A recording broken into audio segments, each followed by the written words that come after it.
Olá, eu sou o Victor Luiz e eu vou fazer uma breve introdução sobre como foi realizado o nosso trabalho. A início, nós escolhemos o material didático Novas Palavras de Emília Amaral, Mauro Ferreira, Ricardo Leite e Severino Antônio, pois achamos interessante a obra para analisarmos. Em seguida, nós nos aprofundamos sobre as teorias que foram estudadas durante a disciplina, para nós termos uma base teórica mais rica para podermos falar sobre a nossa análise. Já na questão dos conteúdos que nós analisamos, nós entramos em um consenso para ver qual conteúdo que cada um tinha mais afinidade e chegamos a uma conclusão. E quando analisamos, nós colocamos em prática tudo o que estudamos na teoria, no caso, sobre o construtivismo, a interdisciplinaridade e o socio-interacionismo. Nós analisamos as questões com base no que entendemos sobre as teorias. Nós analisamos 5 questões, das quais apenas uma atendeu todos os critérios, todas as teorias exigidas. Tivemos que refazer as outras 4 com base nessas teorias que estudamos. Através disso, nós podemos ver que o material didático ele é bastante rico, sim, mas nem tudo atende o que necessita, nem tudo é tão produtivo para o aluno, pois é necessário que haja uma interação maior entre o material, entre o professor e os alunos, para que a aprendizagem seja 100% proveitosa, ou o máximo que der, o máximo que for possível, no caso, Essa parte do trabalho segue como princípio, pois é a partir das teorias que os professores estudam que são motivados os tipos de atividades e as intervenções pedagógicas no campo de ensino para que haja uma efetividade do resultado do ensino-aprendizagem. Iniciando, sobre o construtivismo de Jean Piaget, pode-se dizer que ele trabalha com a origem do conhecimento, que considera que a criança passa por alguns estágios para adquirir e construir o seu conhecimento. A visão construtivista da educação se baseia no princípio de que o conhecimento não pode ser dado, não é inato, de que as aulas não são informações, e sim de que o processo de ensino deve ter uma contribuição para todos, de forma com que o aluno tenha uma participação ativa, tenha interesse pelas aulas, pelo material, que seja promovida a busca pelo conhecimento para assim construir. É basicamente promover o aluno a pensar e não ter resposta ou argumento feito de uma frase, fala que o professor tenha dito ou algo copiado de algum livro. Com essa contribuição teórica de Piaget, os profissionais da educação passaram a possibilitar os indivíduos ao seu desenvolvimento pleno, claro, tendo uma participação do professor, como mediador, deixando brechas de dúvidas e caminhos de busca para que mais tarde os alunos possam investigar. E tendo esses argumentos sobre o construtivismo, o material a seguir, que foi analisado pela equipe, tem como foco fazer com que o aluno faça questionamentos por si mesmo e tentar ter uma resposta para a questão e também instigar o conhecimento, de forma com que ele crie curiosidade sobre o assunto e passe a procurar, pesquisar em outro momento fora da aula.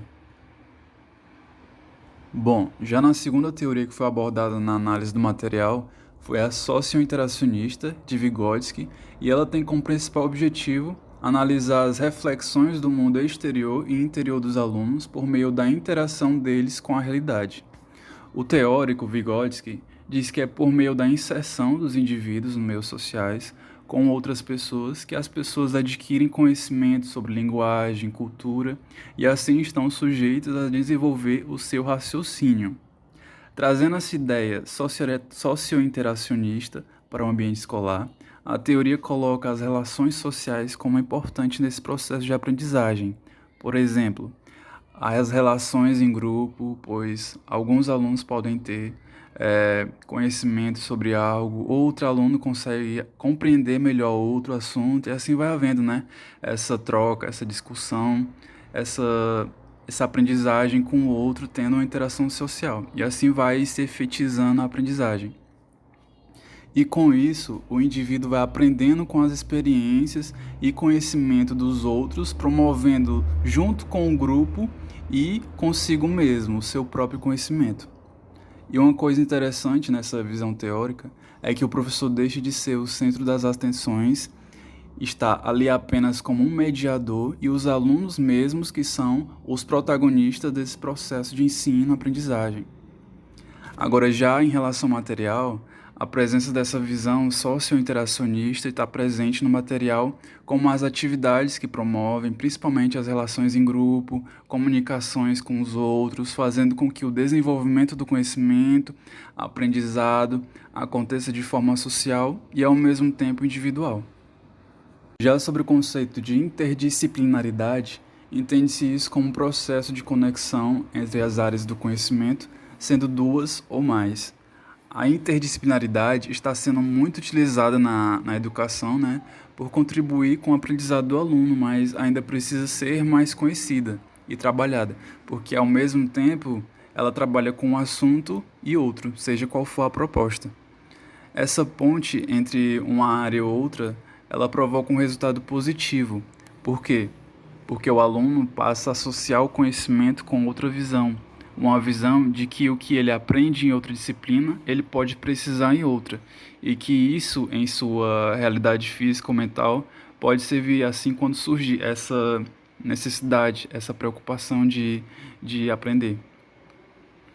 A visão interdisciplinar busca também desfragmentar as áreas do saber, deixando de lado a tradicional ideia de que cada disciplina é trabalhada isoladamente e fazer com que seja feita uma análise crítica, para que assim seja possibilitado com abordagem com outras temáticas. E assim, nas atividades que foram analisadas pela equipe, a interdisciplinaridade esteve presente nas questões que envolvem assuntos de outras áreas, promovendo o duplo ou até triplo aprendizado e o conhecimento sobre um novo assunto de outra área ou revisão do que já foi apresentado.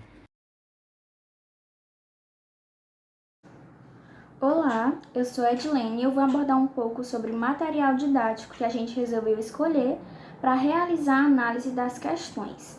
Bom, os livros didáticos em geral, apesar deles terem se tornado um instrumento de aprendizagem que se tornou padrão, ele ainda assim continua sendo uma ferramenta muito importante no processo de ensino e aprendizagem, onde ele vai auxiliar o leitor e também os professores em sala de aula, na busca de contribuir positivamente nesse processo que é a relação de ensino e a aprendizagem. E para realizarmos a elaboração e a construção desse trabalho, com base nas análises das questões que nós realizamos, a gente escolheu o livro didático Novas Palavras, dos autores Emília Amaral, Mauro Ferreira, Ricardo Leite e Severino Antônio, onde a gente deu ênfase no capítulo 4, que aborda o processo de formação de palavras, já que é um assunto que a gente já havia visto e aprofundado aqui em uma das disciplinas do curso. Esse livro didático em si, ele é do ensino médio, ele apresenta volume único e foi disponibilizado através do programa PNLD, que significa o Programa Nacional do Livro e do Material Didático. O conteúdo que foi disponibilizado nas nossas questões, que foi o capítulo 4, como eu já abordei, apresenta uma clareza e uma objetividade nas questões, através dos exercícios, onde ele irá incentivar e orientar os alunos na prática das questões, como veremos adiante, no decorrer da análise das questões. Professora, eu me chamo Rebeca e eu sou do 4º semestre de Letras. E eu vim falar um pouco sobre o resultado das questões, como a gente reformulou elas, e eu vou comentar uma coisa bem breve sobre. Nós escolhemos 5 questões e eu vou começar com a questão 8. A questão 8 nós reformulamos ela porque nela foi possível notar a falta de teorias essenciais e de metodologia. E após nós analisarmos e refazermos a questão, nós acrescentamos umas teorias como a interdisciplinaridade, o construtivismo e o socio-interacionismo. No 9, nós não achamos necessário reformular essa questão, porque nós achamos ela uma questão completa, que ela continha as teorias do construtivismo, do socio-interacionismo e o contexto dela de relação com a realidade, né? A questão 10, após nós analisarmos essa questão, nós achamos que ela tinha uma ideia bem elaborada, porém ela não continha a teoria construtivista. Então nós reelaboramos essa questão para que houvesse essa teoria, para que tivesse a relação com o docente com o discente. Na questão 11, era uma questão que continha a interdisciplinaridade, ela continha o socio-interacionismo, porém nós reformulamos ela porque nós queríamos adicionar o construtivismo nessa questão. A última questão, a questão 13, ela continha a interdisciplinaridade, que é algo muito importante para o aprendizado do aluno. E nela continha também a teoria do socio-interacionismo, mas nós vimos que era necessário promover uma interação e nós reformulamos ela para esse fim. E é isso, professora, essa é a minha parte. Obrigada pela sua atenção. Boa noite, eu me chamo Daniela e eu vou falar um pouco sobre as considerações finais do nosso trabalho. Bom, através das análises realizadas que a gente fez e do estudo aprofundado sobre a abordagem das teorias vistas, até aqui então podemos perceber o quanto as mesmas são essenciais no processo de ensino e aprendizagem. A gente viu também várias coisas que contribuem diretamente da forma positiva no âmbito acadêmico, na construção do desenvolvimento cognitivo, que são consequências da prática dessas teorias. Com isso, entende-se que é de fundamental importância a ampliação de meios a serem utilizados na busca de métodos que influenciam no desenvolvimento da inteligência humana. A gente viu também, analisou tudo isso, envolvendo os aspectos da interdisciplinaridade. Podemos compreender a sua função dentro da aprendizagem, através da integração dos conteúdos, das diversas disciplinas também, buscando sempre promover um conhecimento amplo e mais significativo ao aluno, além de enriquecer os exercícios e a vasta inteligência. Além disso também, é importante citar sobre as interações com o meio social que resultam na aprendizagem e no desenvolvimento do conhecimento, porque segundo a teoria do psicólogo Jean Piaget, o construtivismo, que se assemelha com a teoria definitiva pelo Vygotsky, também ele descreve que a aprendizagem propulsiona o conhecimento e dá ênfase nas relações de interação, além de relatar também sobre o processo dinâmico entre os sujeitos. E é isso. Obrigada.